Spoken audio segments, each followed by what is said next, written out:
টি-20 বিশ্বকাপে গতকাল রাতে মুখোমুখি হয়েছিল বাংলাদেশ আর সাউথ আফ্রিকা। নিউ ইয়র্কের নাসাউ কাউন্টি স্টেডিয়ামে টানটান উত্তেজনার এই ম্যাচে শেষ পর্যন্ত 4 রানের জয় পায় সাউথ আফ্রিকা। টসে জিতে প্রথমে ব্যাট করতে নামে সাউথ আফ্রিকা, কিন্তু প্রথম 5 ওভারেই 4 জন টপ অর্ডার ব্যাটসম্যান আউট হয়ে যাওয়ায় বিপদে পড়ে সাউথ আফ্রিকা। স্কোরবোর্ড ছিল 24 রানে 4 উইকেট, কিন্তু মিলার আর ক্লাসেনের জুটিতে 17 রান পূর্ণ করে তারা, তবে খুব বেশি এগোতে পারেনি। 113 রানেই ইনিংস শেষ হয় তাদের। ক্লাসেন 46 আর ডেভিড মিলার 29 আর ডিকক করেন 18 রান। তানজিম সাকিব 3, তাসকিন 2 আর রিশাদ নেন 1 উইকেট।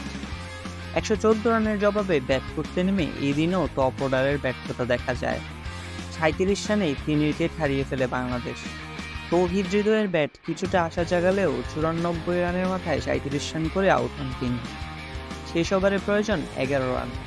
ছক্কা মারতে গিয়ে আউট হন জাকের আলী। সেই 2 বলে দরকার 6 রান, কিন্তু উল্টোস বলে ছক্কা মারতে গিয়ে আউট হন মাহমুদুল্লাহ রিয়াদও। 4 রানে জিতে যায় সাউথ আফ্রিকা।